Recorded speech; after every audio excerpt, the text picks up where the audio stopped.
지금 당장 겪지 마세요. 호르무즈 해협 통과하는 단 한 척의 유조선 리퍼블릭 오브 코리아.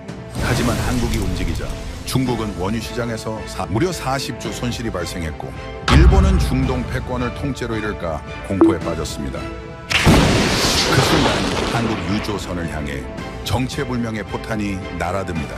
도대체 무슨 일이 있었던 걸까요? 전 세계 에너지 길목을 지키는 충무공해 후에 대한민국, 그 믿기 힘든 이야기 지금 바로 출발합니다. 안녕하세요. 저는 에단 로웰이라고 합니다. 미국 워싱턴에서 글로벌 에너지 공급망 총괄직을 맡고 있습니다. 23년째 이 바닥에서 일하면서 석유가 멈추면 세상이 어떻게 되는지 그 장면을 몇 번이고 머릿속으로 시뮬레이션해왔죠. 그런데 시뮬레이션이 아니라 진짜로 그 일이 터졌을 때 제 손이 떨리더라고요. 시뮬레이션과 현실 사이에는 심장박동수만큼의 차이가 있다는 걸 그날 처음 알았습니다. 국장님, 호르무즈가 막혔습니다. 제 부국장인 로라 챈들러가 숨을 몰아쉬며 한마디를 했습니다. 저는 침대에서 벌떡 일어나 앉았습니다. 잠이 확 깨는 정도가 아니었어요. 온몸에 찬물을 끼얹은 것 같았죠. 호르무즈 해협이라는 곳이 어떤 곳인지 여러분은 아시나요? 전 세계에서 소비되는 석유의 약 5분의 1이 그 좁디좁은 바닷길을 통해 움직입니다. 폭이 겨우 54km밖에 안 되는 그 물길이 닫히면 세계 경제의 혈관 하나가 막히는 것과 같습니다. 뇌졸중이죠. 글로벌 경제의 뇌졸중. 저는 곧바로 본부로 출근했습니다. 상황실에 들어서니 대형 모니터 12개가 전부 빨간색으로 물들어 있었습니다. 위성 화면에는 호르무즈 해협 인근 해역이 떠 있었고 수백 개의 점들이 멈춰 있었습니다. 유조선들이었습니다. 30만 톤급, 20만 톤급, 10만 톤급. 크기를 가리지 않고 전부 정지해 있었어요. 마치 고속도로 위에서 모든 차량이 동시에 시동을 꺼버린 것 같은 광경이었죠. 로라가 브리핑을 시작했습니다. 미국과 이란 사이에 군사 충돌이 발생했고 이란 혁명 수비대가 해협 일대의 기뢰를 살포한 것으로 추정됩니다. 현재 로이드 해상보험은 호르무즈 통과 선박에 대한 전쟁 위험 보험료를 사실상 무한대로 올렸고요. 보험이 없으면 배는 움직이지 못합니다. 저는 모니터를 바라보며 이를 악물었습니다. 보험료가 무한대라는 건 사실상 항해 금지 명령이나 다름없거든요. 어떤 선사도 보험 없이 유조선을 움직이지 않습니다. 30만 톤짜리 배 한 척의 가격이 얼마인지 아십니까? 최소 1억 달러입니다. 그걸 보험 없이 기뢰밭으로 몰고 간다고요? 미친 짓이죠. 몇 시간 만에 국제유가가 폭등하기 시작했습니다. 배럴당 140달러를 넘기더니 순식간에 170달러를 향해 달려갔습니다. 제 사무실 전화기가 쉴 틈 없이 울렸어요. 유럽 에너지청에서, 일본 경제산업성에서, 인도 석유부에서 전부 같은 질문이었습니다. 언제 뚫리느냐? 저는 대답할 수가 없었습니다. 솔직히 저도 몰랐으니까요. 그날 오후 일본 측 에너지 담당관인 다나카 국장이 화상 통화를 걸어왔습니다. 평소에 침착하기로 유명한 사람인데 그날은 목소리가 떨리고 있었습니다. 로웰 총괄, 저희 유조선단 전체가 멈췄습니다. 14척 전부요. 본국 지시로 호르무즈 접근을 전면 중단시켰습니다. 저는 고개를 끄덕였습니다. 당연한 판단이었죠. 그런데 다나카 국장의 다음 말이 저를 멈추게 했습니다. 그런데 이상한 게 있습니다. 위성 데이터를 보니까 멈추지 않은 유조선들이 있어요. 지금 이 순간에도 호르무즈를 통과하고 있는 배들이 있습니다. 저는 순간적으로 귀를 의심했습니다. 뭐라고요? 지금 기뢰가 깔린 해협을 통과하고 있다고요? 저는 즉시 로라에게 위성 추적 데이터를 확인하라고 지시했습니다. 로라가 키보드를 두드린 지 30초도 안 돼서 화면에 결과가 떴습니다. 맞습니다. 현재 호르무즈 해협을 통과 중인 선박이 7척 확인됩니다. 전부 초대형 원유 운반선 30만 톤급 VLCC입니다. 저는 의자에서 몸을 앞으로 숙였습니다. 7척. 전 세계 유조선 수백 척이 멈춰 선 상황에서 고작 7척이 움직이고 있다. 로라가 화면을 확대했습니다. 선박 등록 정보, 건조 이력, 소속 선사 하나하나 확인하는데 제 눈이 한 지점에서 딱 멈췄습니다. 건조국, 전부 같은 나라였습니다. 대한민국. 7척 모두 한국 조선소에서 만든 배였습니다. 울산, 거제, 목포. 한국의 조선소 3곳에서 건조된 초대형 유조선들이었어요. 저는 잠시 숨을 멈췄습니다. 우연이라고 하기엔 숫자가 너무 명확했거든요. 로라, 이 배들은 왜 멈추지 않은 거지? 다른 배들은 전부 정지했는데 로라가 화면을 넘기며 대답했습니다. 이 선박들에 탑재된 항법 시스템과 선체 방어, 체계가 다른 선박과 근본적으로 다릅니다. 한국형 통합전자전 항법 시스템이 장착되어 있고 이중 선체 구조가 기뢰 충격에 대한 내구성을 확보하고 있는 것으로 보입니다. 거기에 한국해양 인공지능이 기뢰 탐지와 회피 경로를 실시간으로 계산하고 있다는 분석이 나오고 있어요. 저는 등받이에 몸을 기댄 채 천장을 올려다봤습니다. 이건 단순히 배가 튼튼하다는 얘기가 아니었습니다. 배를 만든 나라의 기술 수준이 전쟁 상황에서도 물류를 멈추지 않을 수 있는 차원에 도달했다는 뜻이었거든요. 그 직후 중국 측 에너지 담당관에게서도 연락이 왔습니다. 그쪽도 자국 유조선 전체를 정지시킨 상태였고 한국발 유조선이 움직이고 있다는 사실에 경악하고 있었습니다. 일본도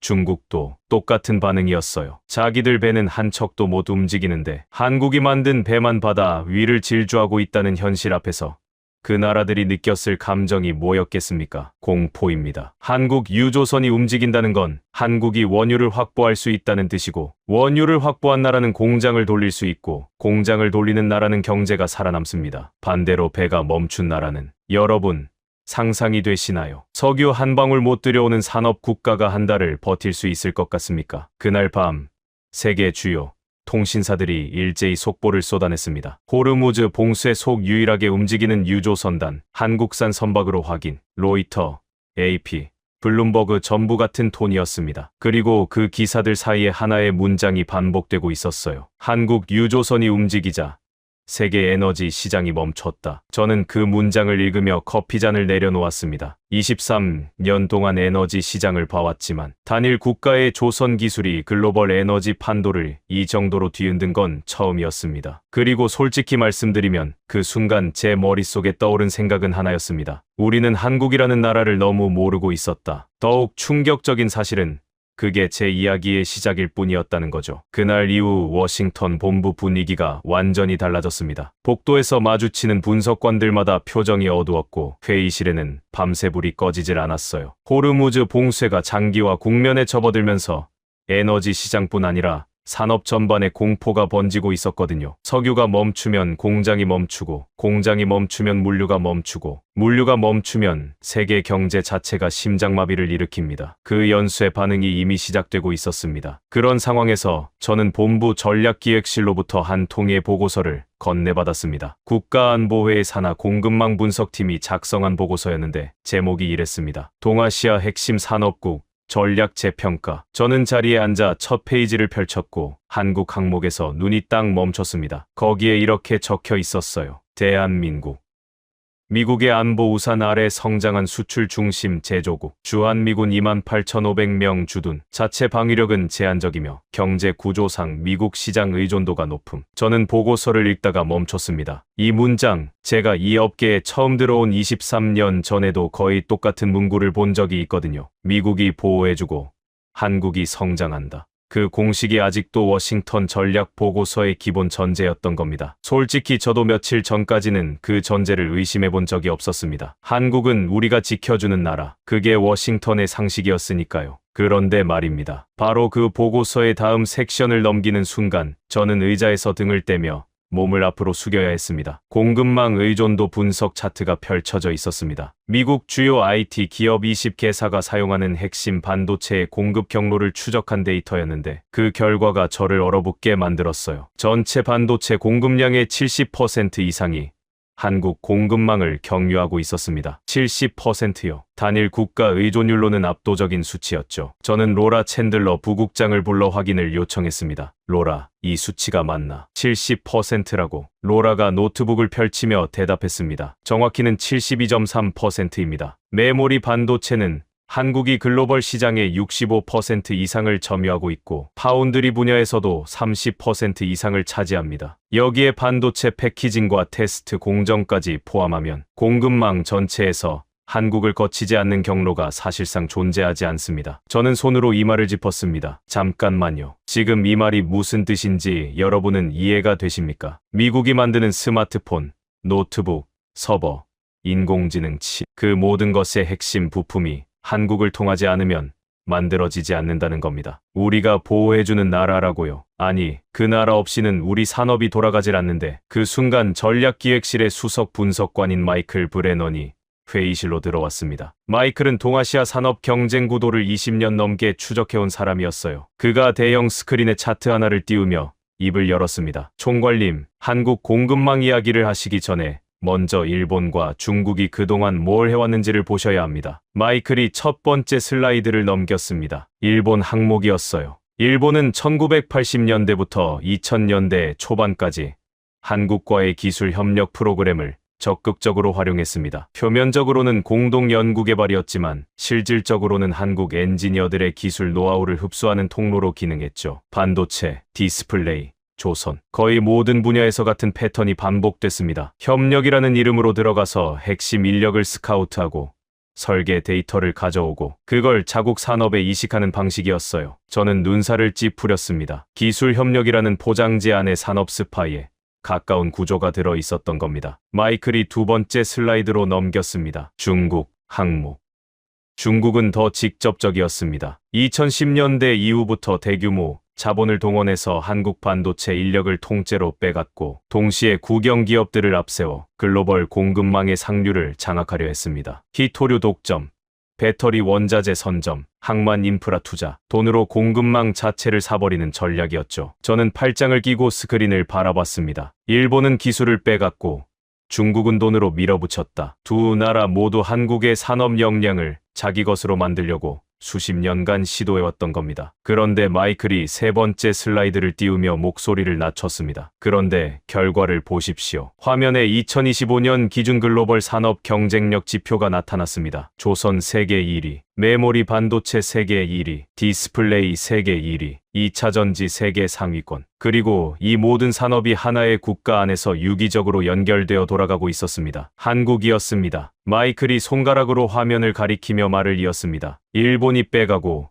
중국이 돈을 쏟아부은 그 산업들에서 결국 세계 1위를 유지하고 있는 건 한국입니다. 그리고 더 중요한 건 이겁니다. 마이클이 새로운 다이어그램을 띄웠습니다. 저는 그 그림을 보는 순간 숨이 멎는 줄 알았습니다. 한국의 산업 구조가 마치 거미줄처럼 연결되어 있었어요. 조선소에서 만든 초대형 유조선이 원유를 운반하고 그 원유로 석유화학 공장이 돌아가며 반도체 공정에 필요한 특수 화학물질을 생산하고 그 반도체가 전 세계 IT 기업으로 공급되는 구조. 배 한 척에서 시작된 라인이 반도체를 거쳐 글로벌 공급망 전체로 뻗어나가는 그림이었습니다. 한국은 하나의 산업만 강한 게 아닙니다. 조선에서 반도체까지, 원자재 수송에서 최종 제품 공급까지 산업 전체가 하나의 시스템으로 연결되어 있습니다. 이건 일본도 중국도 갖추지 못한 구조입니다. 저는 마이클의 말을 듣고 한동안 아무 말도 할 수 없었습니다. 그제야 머릿속에서 퍼즐이 맞춰지기 시작했거든요. 며칠 전 호르무즈에서 한국 유조선만 움직일 수 있었던 이유. 그게 단순히 배가 튼튼해서가 아니었습니다. 한국이라는 나라 자체가 에너지 수송부터 반도체, 생산까지 전 과정을 하나의 전략으로 설계해 놓고 있었기 때문이었어요. 배가 멈추면 반도체가 멈추고,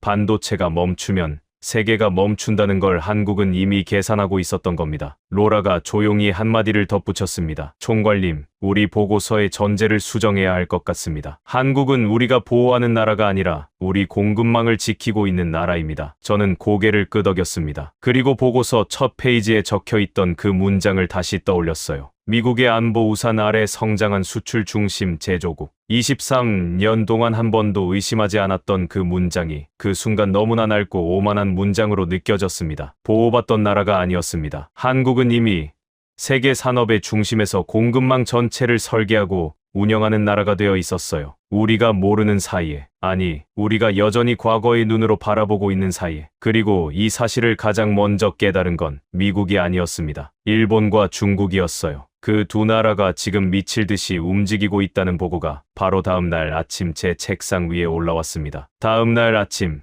저는 본부 상황실에 들어서자마자 대형 모니터 앞에 서 있는 로라 챈들러 부국장의 뒷모습을 봤습니다. 평소에는 자리에 앉아서 일하는 사람인데 서 있었어요. 그것도 팔짱을 낀 채로 화면을 올려다보고 있었습니다. 좋은 징조가 아니었죠. 무슨 일이야? 로라가 고개를 돌리지 않은 채 대답했습니다. 호르무즈 해협 인근에서 회항 명령이 추가로 발동됐습니다. 어젯밤 사이에 기뢰 추정 폭발이 2건 더 발생했고 그리스 선적 유조선 한 척이 선체에 손상을 입었습니다. 현재 해협 반경 200km 이내에 있던 선박들이 전면 회항 중입니다. 모니터에는 위성 화면이 떠 있었고 수십 개의 화살표가 호르무즈에서 멀어지는 방향으로 움직이고 있었습니다. 도망치는 겁니다. 바다 위의 배들이 전부 뒤돌아서 달아나고 있었어요. 30만 톤짜리 철덩어리가 방향을 바꿔서 왔던 길을 되돌아가는 장면을 상상해 보십시오. 고속도로에서 대형 트레일러 수백 대가 동시에 유턴하는 것과 같습니다. 혼란이라는 단어로는 부족했어요. 재앙에 가까운 광경이었습니다. 그런데 그 화면 한가운데에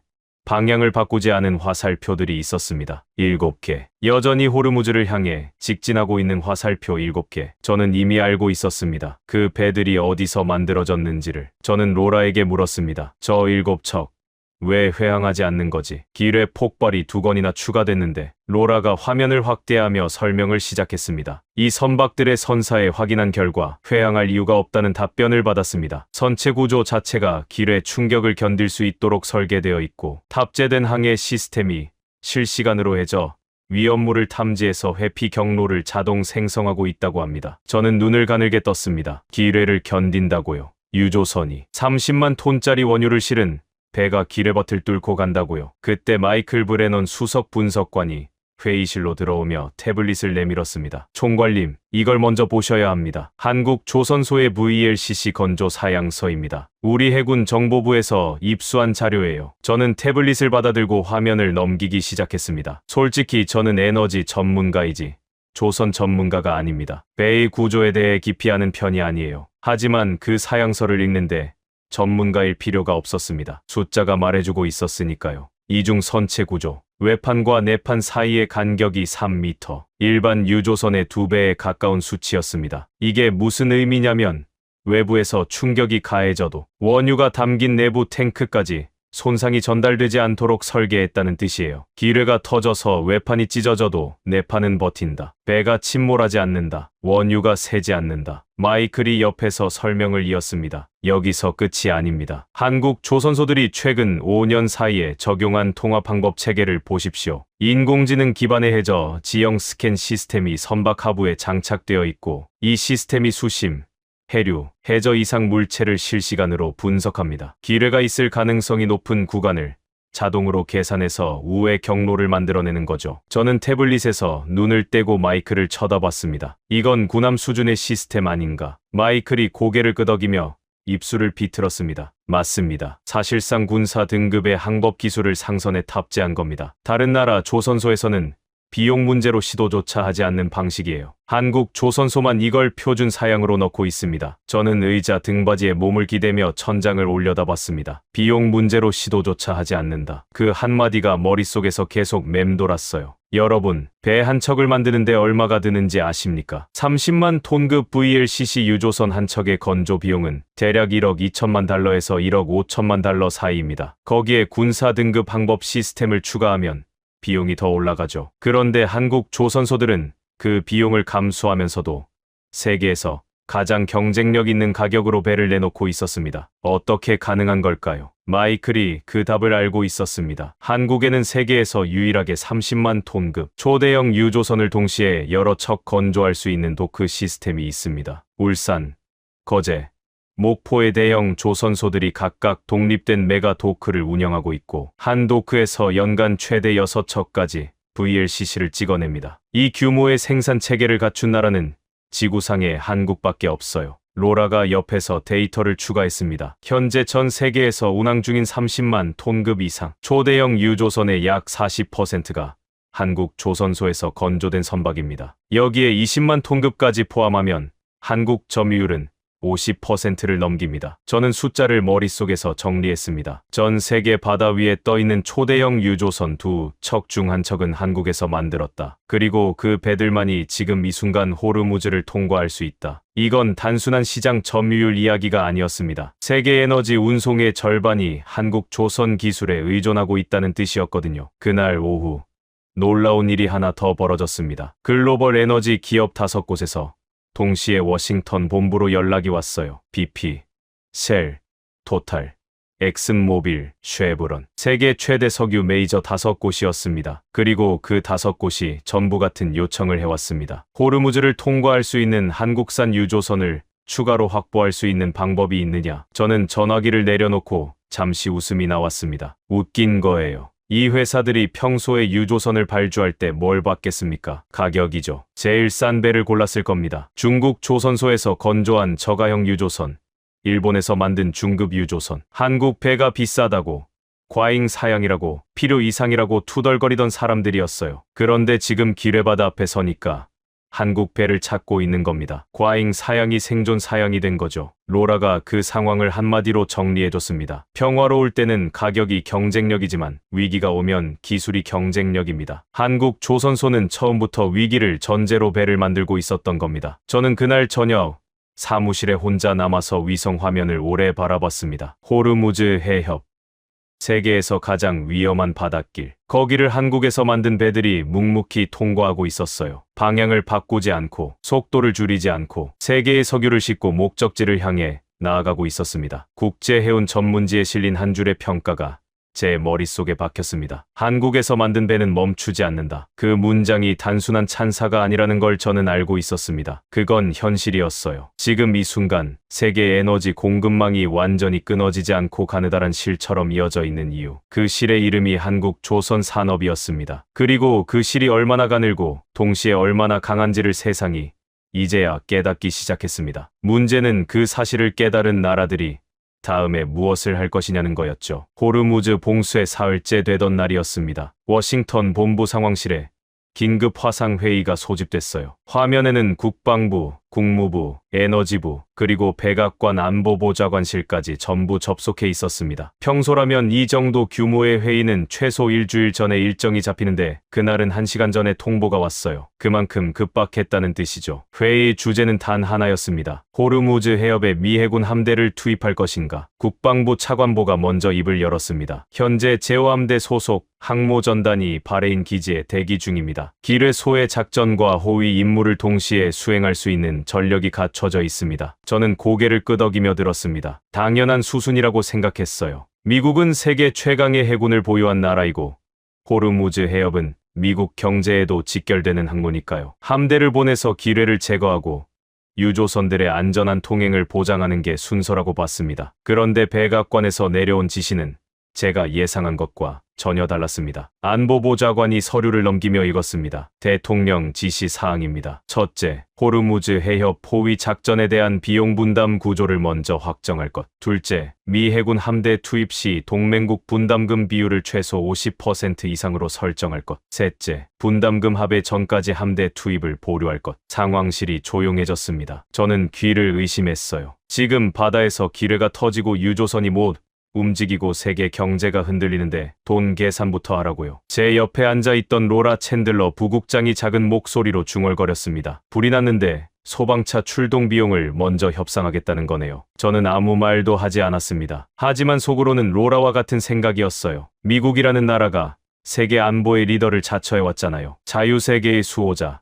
글로벌 질서의 파수꾼. 그 타이틀을 수십 년간 달고 다녔는데 정작 위기가 터지니 제일 먼저 꺼낸 게 계산기였습니다. 같은 시각 도쿄에서도 비슷한 결정이 내려지고 있었습니다. 마이클 브레넌 수석 분석관이 일본 측 동향을 보고했어요. 일본 총리가 긴급 가기를 소집했고 결론은 자국 선박 전면 철수입니다. 현재 호르무즈 인근에 남아있던 일본 선적 유조선 5척에 즉시 회항 명령이 내려졌고 해상자위대의 호위함도 오만 해역으로 후퇴했습니다. 저는 모니터를 바라보며 물었습니다. 일본 측 공식 입장은 뭔가? 마이클이 태블릿을 읽었습니다. 자국민과 자국 자산의 안전을 최우선으로 한다. 호르무즈 해협의 위험 수준이 허용 범위를 초과했으며 손실 최소화를 위해 전략적 후퇴를 결정했다. 이렇게 발표했습니다. 손실 최소화, 전략적 후퇴. 듣기에는 합리적인 것 같죠. 그런데 그 결정의 이면을 보면 이야기가 달라집니다. 일본이 배를 빼면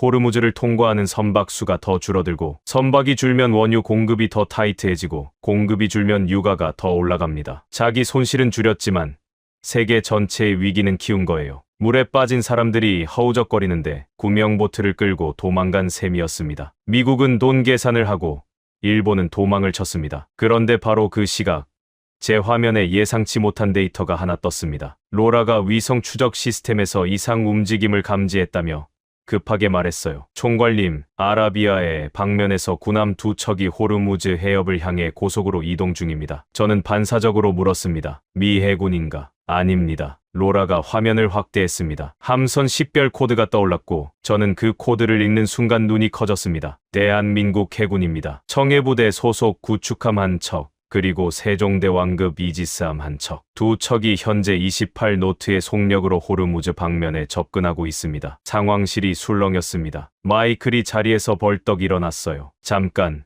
한국 해군이 지금 호르무즈로 가고 있다고. 누구 명령으로? 로라가 추가 정보를 확인하며 대답했습니다. 한국 합참에서 긴급 작전 명령이 하달된 것으로 보입니다. 청해부대는 원래 아덴만 해적 소탕 임무를 수행 중이었는데 임무를 전환해서 호르무즈로 항로를 변경한 겁니다. 저는 의자에 깊이 앉아 눈을 감았습니다. 잠깐 정리를 해야 했어요. 미국은 비용 분담 합의 전까지 함대를 보류하고 있고 일본은 자국 선박을 전부 빼고 있는 이 상황에서 한국이 군함을 보내고 있다. 그것도 이지스함을. 세종대왕급 이지스함이면 한국 해군이 보유한 최정예 전투함이거든요. 그 배를 호르무즈에 투입한다는 건 한국이 이 상황을 전쟁에 준하는 수준으로 보고 있다는 뜻이었습니다. 마이클이 고개를 갸웃거리며 말했습니다. 이해가 안 됩니다. 한국은 지금 자국 유조선이 유일하게 항해를 유지하고 있잖아요. 굳이 군함까지 보낼 필요가 있습니까? 자기 배는 잘 다니고 있는데. 로라가 화면을 전환하며 대답했습니다. 한국 해군의 작전 범위를 보십시오. 자국 유조선 호위만이 아닙니다. 호르무즈 해협 전체의 항로 안전 확보가 작전 목표로 설정되어 있습니다. 다른 나라 선박의 안전 통행까지 포함된 작전이에요. 저는 그 순간 등줄기에 뭔가가 흐르는 걸 느꼈습니다. 놀라움이 아니었어요. 부끄러움이었습니다. 미국은 돈 계산을 하고 있고 일본은 제 배만 빼고 있는데 한국은 남의 배까지 지키겠다고 군함을 보내고 있었거든요. 며칠 후 제 책상 위에 한 통의 보고서가 올라왔습니다. 국제의 사기구를 통해 수집된 현장 증언 자료였어요. 호르무즈 인근 해역에서 회항하지 못하고 표류하던 선박들의 선원들이 남긴 기록이었습니다. 오만 선적 화물선의 선장은 이렇게 증언했습니다. 우리 배가 엔진 고장으로 해협 인근에서 표류하고 있을 때 구조 요청을 보냈습니다. 미군에도 보냈고 일본 해상자위대에도 보냈어요. 미군은 현재 작전 보류 중이라 대응 불가라고 했고 일본은 이미 해역을 이탈했다고 답했습니다. 그런데 한국 해군 구축함이 4시간 만에 우리 위치에 도착해서 예인 작업을 도와줬어요. 케냐 출신 유조선 항해사의 증언도 있었습니다. 한국 이지스함이 호르무즈 입구에서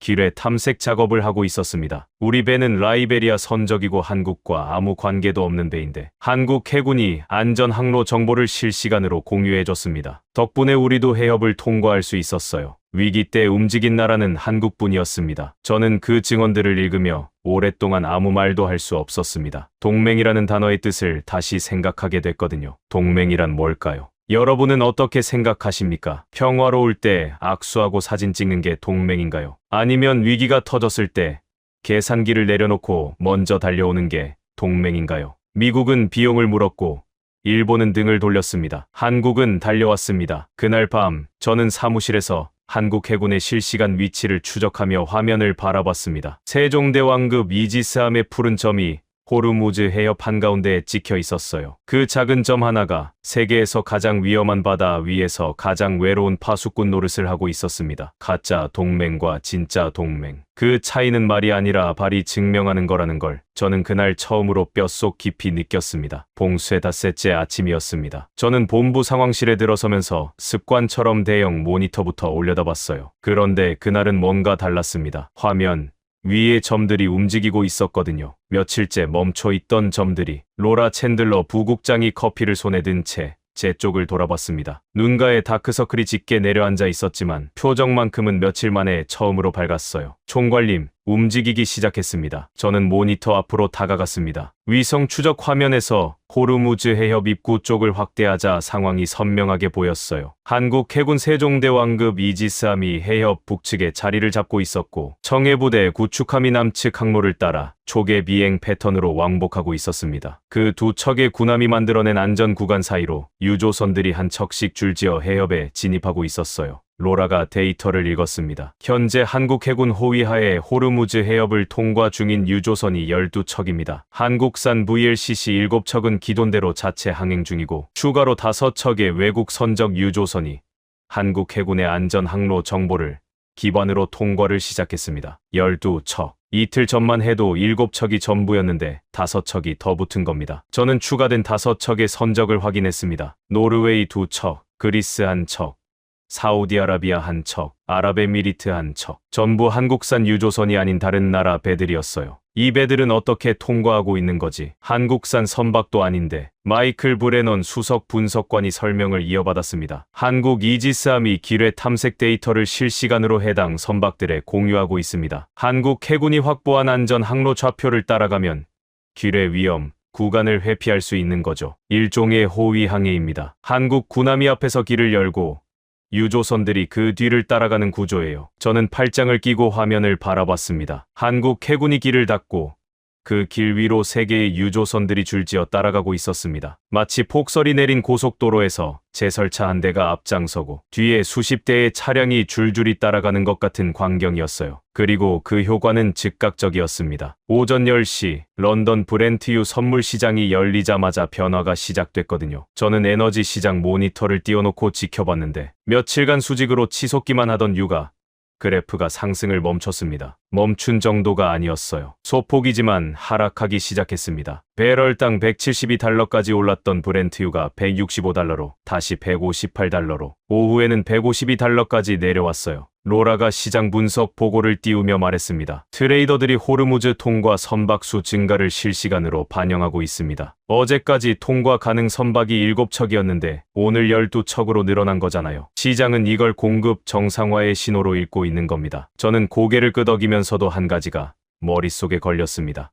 잠깐, 12척이면 전체 물동량의 몇 %나 되는 거지? 로라가 계산기를 두드렸습니다. 봉쇄 전 호르무즈를 1일 통과하던 유조선이 평균 45척에서 50척 수준이었습니다. 12척이면 정상 물동량의 약 4분의 1 정도예요. 4분의 1. 고작 4분의 1밖에 안 되는 양인데 유가가 20달러나 빠진 겁니다. 여러분, 이게 무슨 뜻인지 아시겠습니까? 에너지 시장이라는 건 물리적인 양만으로 움직이는 게 아닙니다. 심리로 움직여요. 멈춰있던 바다에 배가 다시 뜨기 시작했다는 사실 자체가 시장에 안도감을 주는 겁니다. 캄캄한 터널 안에서 저 끝에 빛 한 줄기가 보이면 사람들이 뛰어나가지 않잖아요. 걸음을 멈추고 숨을 돌리죠. 시장도 마찬가지였습니다. 그런데 그 빛을 만든 게 누구였습니까? 미국이 아니었습니다. 미국은 아직 비용 분담 협상 중이었어요. 일본도 아니었습니다. 일본 선박은 전부 빠진 상태였고요. 한국이었습니다. 한국 해군이 열어준 항로 하나가 세계 에너지 시장의 심리를 뒤집어 놓은 겁니다. 그날 오후 런던에 있는 로이드 해상보험 본사에서 전례 없는 발표가 나왔습니다. 마이클이 급하게 회의실로 뛰어들어오며 태블릿을 흔들었어요. 총괄님,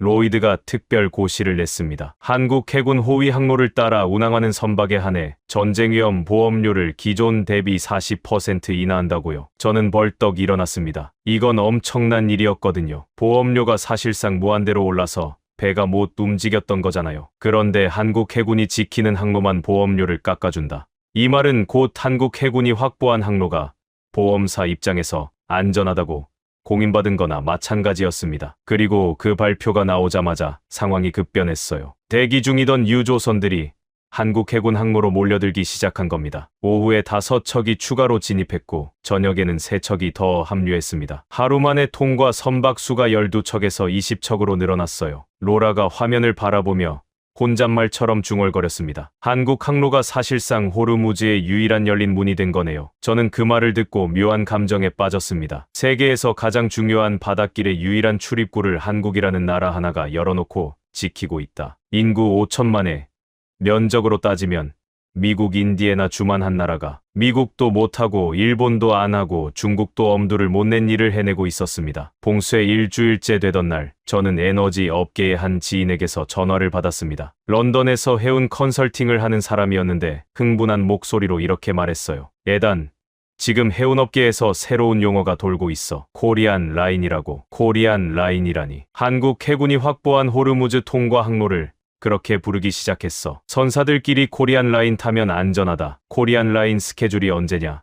이런 식으로 쓰고 있다고. 로이드 보험 할인도 코리안 라인 한정이니까 아예 공식 용어처럼 굳어지는 분위기야. 저는 전화를 끊고 잠시 멍하니 앉아 있었습니다. 코리안 라인. 한국의 이름이 바닷길에 붙었습니다. 수에즈 운하도, 파나마 운하도, 말라카 해협도 전부 지명이 이름이잖아요. 그런데 호르무즈에서는 한 나라의 이름이 항로의 이름이 된 겁니다. 그것도 그 나라가 운하를 파서가 아니라 위기 속에서 유일하게 그 바다를 지켰기 때문에 그날 저녁 시장이 마감됐을 때 브렌트유 가격은 143달러까지 내려와 있었습니다. 봉쇄 직후 172달러에서 거의 30달러가 빠진 거예요. 월가의 에너지 애널리스트들이 일제히 보고서를 쏟아냈습니다. 제목들이 전부 비슷했어요. 코리안 라인 효과. 한국 항로가 시장을 안정시켰다. 한국발 공급 신호가 패닉을 멈췄다. 마이클 브레넌이 퇴근 전에 제 사무실에 들러서 한마디를 했습니다. 총괄님, 오늘 시장 데이터를 정리하다가 하나 깨달은 게 있어요.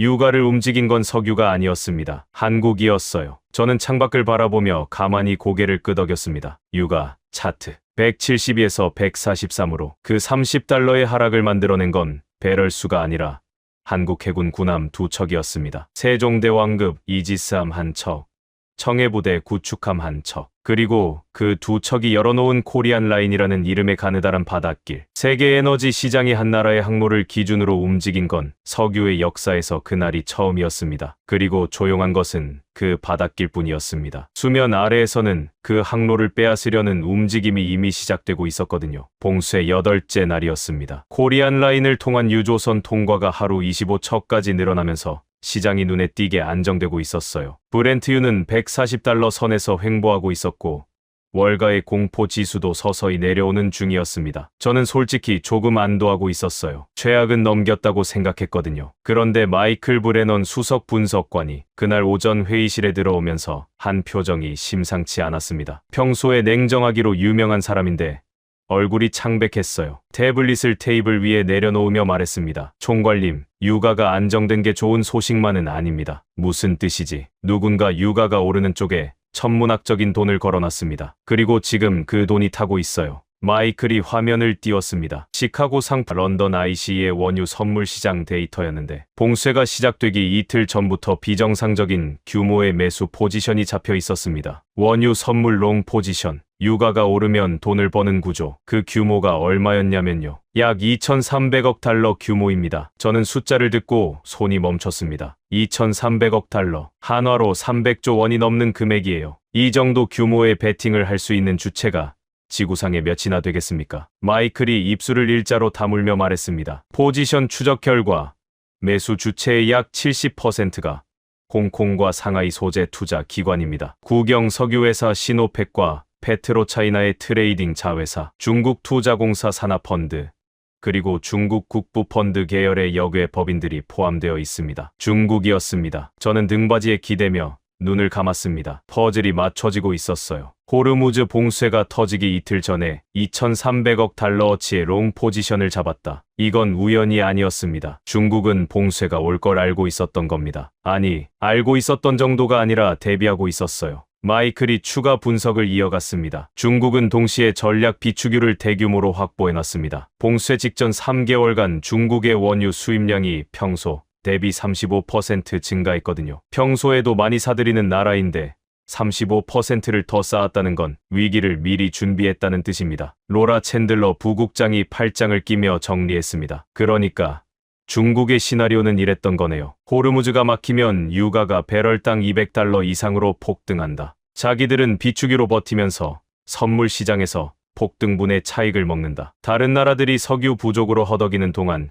중국은 비축유와 금융 수익으로 오히려 경쟁국들 위에 올라선다. 저는 로라를 바라봤습니다. 완벽한 시나리오였어요. 전쟁이 터지면 석유가 오르고 석유가 오르면 돈을 벌고 돈을 버는 동안 경쟁국은 무너진다. 군사 작전이 아니라 금융 작전이었습니다. 총 한 방 안 쏘고 세계 에너지 시장을 장악하는 전략. 한 가지만 빼면 완벽했죠. 한국이라는 변수. 중국의 시나리오에는 한 가지 전제가 있었습니다. 호르무즈가 막히면 모든 유조선이 멈춘다는 전제. 배가 전부 서면 원유 공급이 제로가 되고 공급 제로 상태에서 유가는 200달러, 300달러까지 뛸 수 있다. 그 폭등분이 중국의 수익이 되는 구조였어요. 그런데 한국 유조선이 멈추지 않았습니다. 한국 해군이 항로를 열었습니다. 코리안 라인을 통해 유조선이 다시 움직이기 시작했고 하루 통과량이 25척까지 올라갔습니다. 유가는 172달러에서 140달러로 내려왔어요. 중국이 베팅한 방향과 정반대로 시장이 움직인 겁니다. 마이클이 건조한 목소리로 숫자를 읽었습니다. 유가가 배럴당 1달러 하락할 때마다 중국 측 포지션에서 약 13억 달러의 평가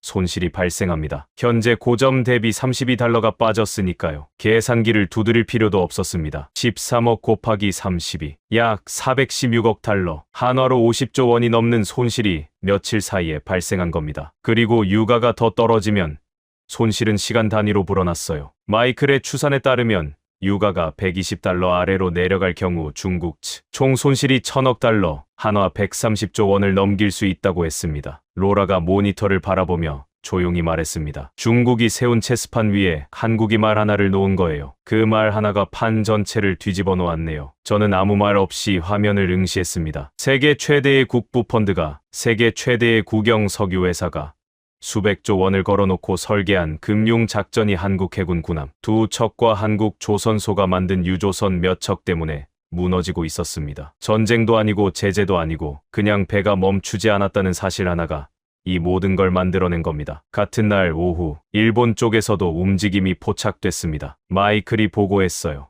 일본 경제산업성이 한국 해군에 공식적으로 자국 유조선의 코리안 라인 합류를 요청했습니다. 저는 피식 웃음이 나왔습니다. 며칠 전에 손실 최소화를 외치며 자기 배를 전부 빼고 도망갔던 나라가 이제 한국이 열어놓은 길로 다시 들어오겠다는 겁니다. 그것도 공식 요청으로. 로라가 데이터를 추가했습니다. 일본의 전략 비축유가 예상보다 빠르게 소진되고 있습니다. 현재 비축량으로 약 70일간 자국 수요를 충당할 수 있는데 봉쇄가 장기화되면 2달 안에 바닥이 납니다. 자체 수송 능력이 없는 상황에서 한국 항로에 의존하는 것 외에는 선택지가 없는 거죠. 저는 의자에 앉은 채로 이 상황을 정리해봤습니다. 일본은 처음에 빠졌습니다. 위험하니까 도망쳤어요. 한국은 남았습니다. 위험한데도 항로를 열었어요. 그 결과 일본은 석유가 바닥나고 있고 한국은 세계 에너지 시장의 중심에 서 있습니다. 도망간 쪽이 지고 남은 쪽이 이겼어요. 여러분, 위기 앞에서 도망치는 게 영리한 선택이라고 생각하신 적 있으십니까? 대부분의 경우 그렇게 보이죠. 리스크를 피하는 게 합리적이니까요. 그런데 이 상황에서는 정반대였습니다. 도망친 일본은 코리안 라인에 의존해야 하는 처지가 됐고 배팅을 걸었던 중국은 수십조 원을 태우고 있었습니다. 마이클이 퇴근 전 마지막으로 업데이트를 전해줬습니다. 상하이 원유 선물 시장이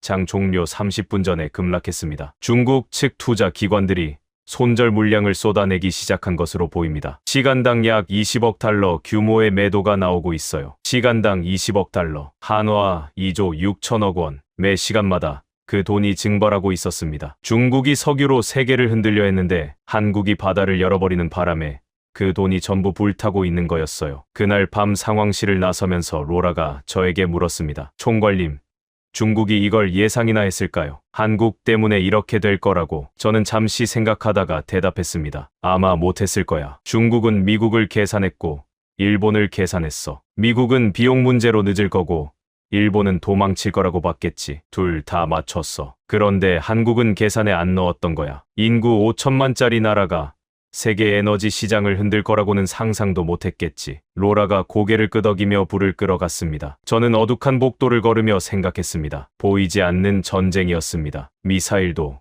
폭격도 없었어요. 선물 시장의 숫자와 유조선의 항적과 비축유 탱크의 잔량이 무기였던 전쟁. 그 전쟁에서 중국의 칼은 부러졌고 일본의 방패는 쓸모가 없어졌습니다. 그리고 그 전쟁터 한가운데 한국산 유조선들이 여전히 조용하게 바다를 가르고 있었습니다. 봉쇄 열흘째, 저는 뜻밖의 출장 지시를 받았습니다. 오만 수도 무스카트에서 국제 사기구 긴급 회의가 열리는데 미국 측 에너지 대표로 참석하라는 거였어요. 회의의 의제는 호르무즈 봉쇄 이후 국제 해운 질서 재편. 솔직히 워싱턴에서 모니터만 바라보던 저로서는 현장의 공기를 직접 느껴보고 싶기도 했습니다. 무스카트에 도착한 건 현지 시각으로 저녁 9시쯤이었어요. 공항에서 호텔로 가는 차 안에서 오만 해역 쪽을 바라봤는데 바다 위에 불빛들이 점점이 떠 있었습니다. 대기 중인 유조선들이었어요. 코리안 라인에 합류하기 위해 줄을 서서 기다리는 배들이었습니다. 수십 척의 거대한 선박이 어둠 속에서 불을 밝히고 기다리는 그 광경은 화면으로 볼 때와는 차원이 다른 무게감이 있었습니다. 다음 날 아침 회의장에 들어서면서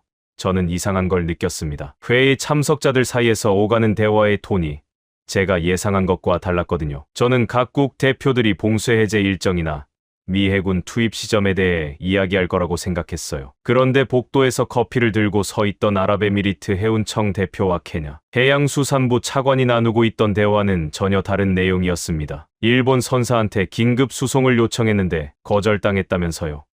네, 자국 선박 보호가 우선이라고 했답니다. 봉쇄 첫날에 전부 빠졌으니까요. 이번이 처음이 아니잖아요. 2010년 소말리아 해적 사태 때도 일본은 자국 선박만 호위하고 빠졌고 2015년 예멘 내전 때도 자국민만 철수시켰어요. 위기 때마다 같은 패턴입니다. 저는 커피를 마시는 척하며 귀를 기울였습니다. 두 사람의 대화 속에 일본이라는 이름이 반복됐는데 그 톤이 분노가 아니었어요. 체념이었습니다. 화가 나서 욕하는 게 아니라 이미 기대를 접은 사람들의 목소리였죠. 그게 더 무서웠습니다. 분노는 관심이라도 있다는 뜻이지만 체념은 관계의 끝이거든요. 오전 회의가 시작되기 전 회의장 로비에서 한 사람이 제게 다가왔습니다. 소말리아 해운협회 대표였는데 명함을 건네며 악수를 청했어요. 미국 측 대표시죠. 잠깐 이야기 좀 나눌 수 있을까요? 저는 고개를 끄덕였고 우리는 로비 한쪽 소파에 앉았습니다. 그가 꺼낸 이야기는 제가 워싱턴에서 보고서로만 읽었던 내용의 살아있는 버전이었어요. 우리 소말리아 선원들이 호르무즈 인근에서 표류한 적이 있었습니다. 봉쇄 사흘째였어요. 화물선 엔진이 고장났는데 기뢰 위험 구역 가장자리에 걸려 있었죠. 구조 요청을 세 곳에 보냈습니다. 미군,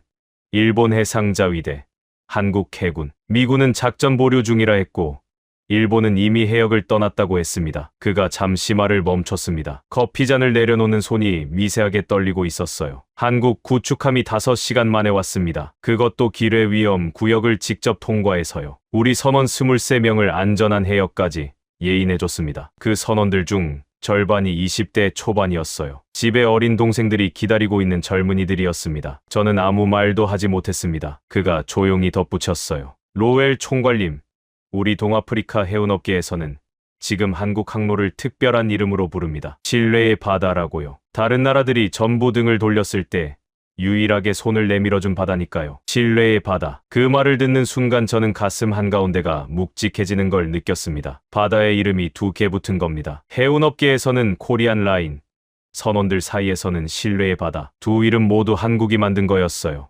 오전 회의가 시작됐습니다. 각국 대표들의 발언이 이어졌는데 저는 한 가지 패턴을 발견했습니다. 중동과 아프리카 국가 대표들이 발언할 때마다 한국을 언급하는 빈도가 압도적으로 높았어요. 그런데 한국 측 대표는 별다른 반응 없이 조용히 앉아서 메모만 하고 있었습니다. 자기 나라 이름이 반복적으로 호명되는데도 자리에서 일어나 뭔가를 과시하거나 공로를 주장하지 않았어요. 대신 다른 사람들이 움직였습니다. 오후 세션에서 예멘 해운부 차관이 발언대에 섰습니다. 이번 호르무즈 위기에서 우리 예멘 선원들이 한국 해군의 호위를 받고 안전하게 귀환할 수 있었습니다. 우리는 이 자리에서 공식적으로 대한민국의 행동에 감사를 표합니다. 그 직후 오만 대표가 손을 들었습니다. 오만 역시 같은 경험을 했습니다. 한국 해군은 자국 선박만이 아니라 우리 해역의 모든 선박을 보호하려 했습니다. 이건 군사 작전이 아닙니다. 이건 가치의 문제입니다. 그러자 방글라데시 대표가 일어났습니다. 이집트 대표가 발언을 요청했습니다. 탄자니아 대표가 마이크를 잡았습니다. 하나둘씩 일어서더니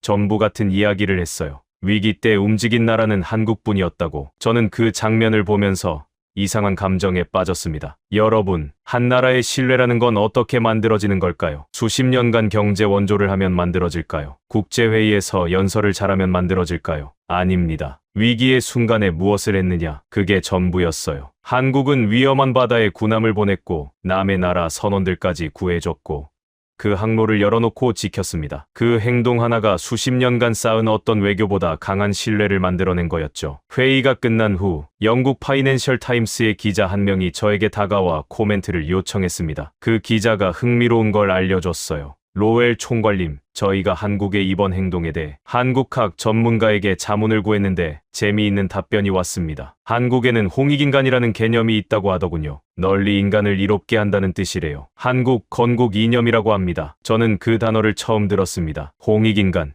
널리 인간을 이롭게 한다. 저는 잠시 멈춰서 그 뜻을 곱씹었어요. 그 전문가가 뭐라고 했는데요. 기자가 노트를 펼치며 읽었습니다. 한국이 호르무즈에서 한 일은 군사 전략이나 경제적 이해관계만으로 설명되지 않습니다. 한국이라는 나라의 근본에는 공동체 전체의 이로움을 추구하는 철학이 있고 그것이 위기 상황에서 자연스럽게 발현된 것이라고 봐야 합니다. 이렇게 답했다고 합니다. 저는 그 말을 듣고 오랫동안 서 있었습니다. 솔직히 말씀드리면 미국인인 저로서는 조금 부끄러웠어요. 미국은 자유와 민주주의를 내세우면서도 위기 앞에서 제일 먼저 꺼낸 게 계산기였잖아요. 한국은 건국 2년부터가 남을 이롭게 하겠다는 거였고 그게 말뿐이 아니라 실제 행동으로 나왔던 겁니다. 다음 날 아침 파이낸셜 타임스에 기사가 실렸습니다. 제목을 보는 순간 저는 커피를 한 모금 머금은 채 멈춰야 했어요. 홍익인간, 한국이 세계에 보여준 리더십의 뿌리. 그 기사가 나간 뒤 유럽과 중동의 주요 언론이 잇따라 후속 보도를 쏟아냈습니다. 한국의 행동을 단순한 군사 작전이 아니라 가치 기반의 행동으로 분석하는 기사들이었어요. 프랑스 르몽드, 독일 디 차이트,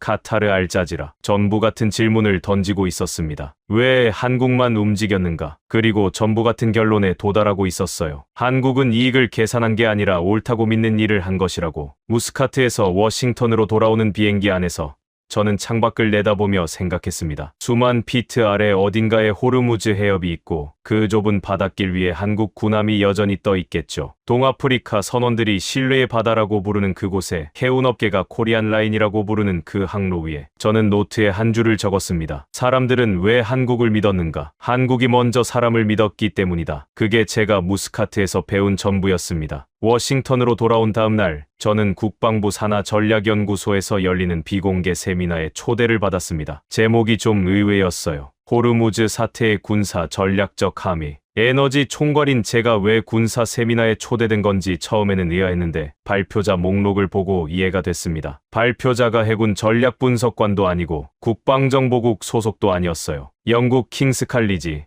전쟁학과의 제임스 캠벨 교수, 세계적인 해양 전략 분석가였습니다. 세미나실에 들어서니 이미 좌석의 3분의 2가 차 있었습니다. 국방부, 국무부, 해군 참모부, 그리고 저처럼 에너지 쪽에서 온 사람들까지. 호르무즈 사태가 군사와 경제를 동시에 관통하는 사건이다 보니 양쪽 사람들이 전부 모인 거였죠. 캠벨 교수가 단상에 올라 첫 슬라이드를 띄웠습니다. 화면에 뜬 건 제가 전혀 예상하지 못한 이미지였어요. 호르무즈 해협의 위성 사진이 아니었습니다. 오래된 해전 지도였습니다. 조선시대 한반도 남해안의 해도. 저는 고개를 갸웃거렸죠. 캠벨 교수가 입을 열었습니다. 오늘 제가 드리고 싶은 이야기는 이번 호르무즈 사태에서 한국이 보여준 전략이 역사적으로 전례가 없는 것이 아니라는 겁니다. 430년 전 같은 민족의 같은 바다에서 거의 동일한 전략이 실행된 적이 있습니다. 교수가 슬라이드를 넘겼습니다. 화면에 한 인물의 초상이 떴어요. 이순신. 저는 그 이름을 알고 있었습니다. 동아시아 해전사를 공부한 사람이라면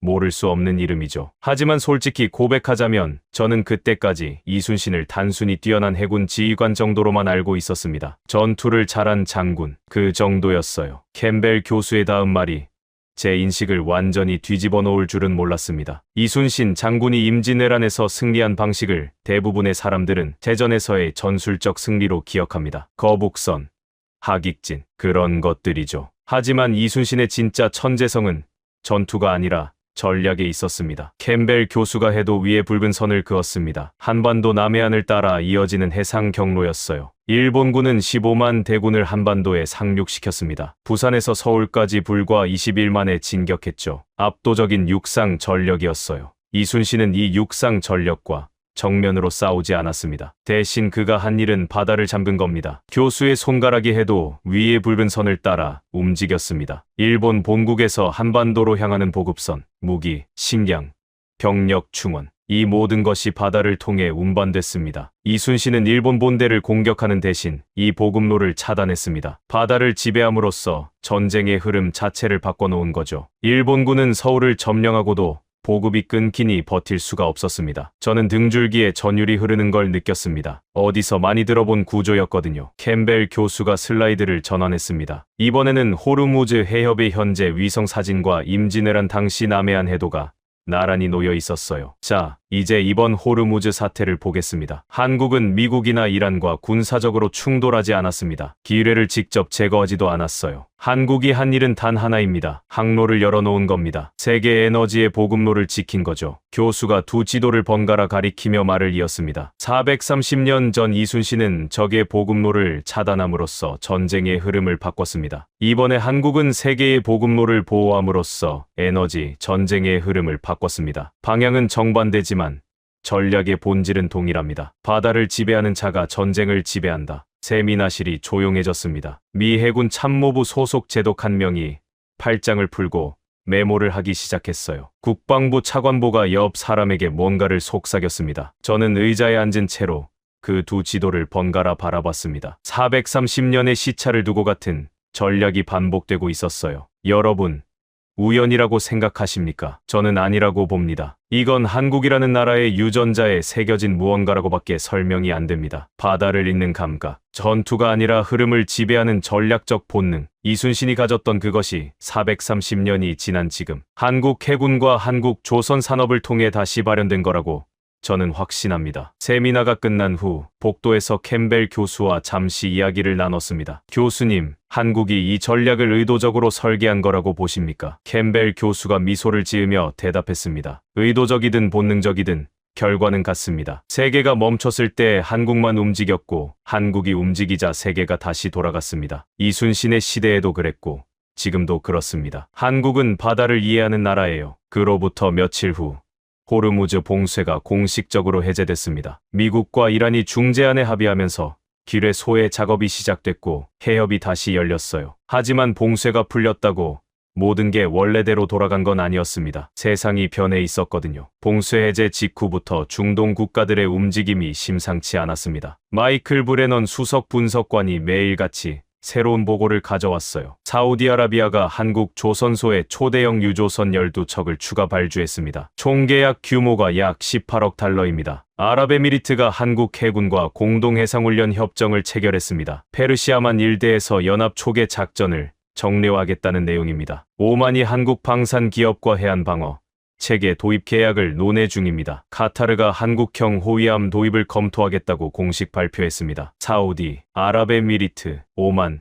카타르, 중동의 핵심 산유국 네 나라가 동시에 한국과의 협력을 확대하고 있었습니다. 조선, 방산, 해군, 세 분야가 하나의 패키지로 묶여서 움직이고 있었어요. 저는 그 보고들을 들으며 깨달았습니다. 이건 단순한 무기 거래나 선박 발주가 아니라 새로운 해양 동맹 구조가 만들어지고 있는 거였어요. 로라 챈들러 부국장이 정리해줬습니다. 호르무즈 이전의 중동의 해양 안보는 미국 해군에 의존하는 구조였습니다. 그런데 이번 위기에서 미국이 비용 문제로 지체하는 사이에 한국이 그 역할을 해버린 거예요. 중동 국가들 입장에서는 한국이 더 믿을 수 있는 파트너라는 걸 직접 경험한 셈이죠. 저는 사무실 창밖으로 워싱턴의 하늘을 바라봤습니다. 미국의 수도 한가운데에 앉아서 미국의 동맹 구조가 재편되는 걸 지켜보고 있었습니다. 씁쓸했냐고요? 솔직히 그랬습니다. 하지만 동시에 인정할 건 인정해야 했어요. 한국은 자격이 있었습니다. 위기 속에서 도망치지 않았고 계산기를 꺼내지 않았고 남의 나라 선원들까지 지켰으니까요. 그 행동이 만들어낸 신뢰가 수십 년간 미국이 돈과 무기로 유지해온 동맹 구조를 조용히 대체하고 있었습니다. 이 글을 마무리하기 전에 저는 한 가지만 더 말씀드리고 싶습니다. 이 사건이 있은 후 저는 한국에 대해 많은 것을 공부했습니다. 역사도 읽었고 산업 구조도 분석했고 문화도 들여다봤어요. 그 과정에서 제가 내린 결론은 하나입니다. 한국은 위기를 두려워하지 않는 나라입니다. 그리고 위기를 두려워하지 않는 이유는 위기가 올 때마다 그 위기를 기회로 바꿔온 역사가 있기 때문입니다. 430년 전 이순신이 그랬고 지금 한국이 그러고 있습니다. 여러분은 한국이라는 나라를 어떻게 보고 계십니까? 반도체 잘 만드는 나라, K-팝이 유명한 나라, 그렇게만 보고 계신 건 아닌지요? 저도 한때 그랬습니다. 미국이 보호해주는 작은 나라라고 생각했어요. 그런데 호르무즈에서 세계의 배가 전부 멈췄을 때 한국 배만 움직였습니다. 세계가 두려움에 떨 때 한국은 바다 위에 서 있었습니다. 그리고 그 바다 위에서 한국은 자기 자신만이 아니라 세계를 지켰습니다. 저는 에단 로웰입니다. 23년간 글로벌 에너지 공급망을 봐온 사람입니다. 그리고 저는 호르무즈에서 한 가지 사실을 배웠습니다. 세상에서 가장 강한 나라는 가장 큰 군대를 가진 나라가 아닙니다. 가장 많은 돈을 가진 나라도 아닙니다. 세상이 멈춰도 움직이는 나라. 그게 진짜 강한 나라입니다.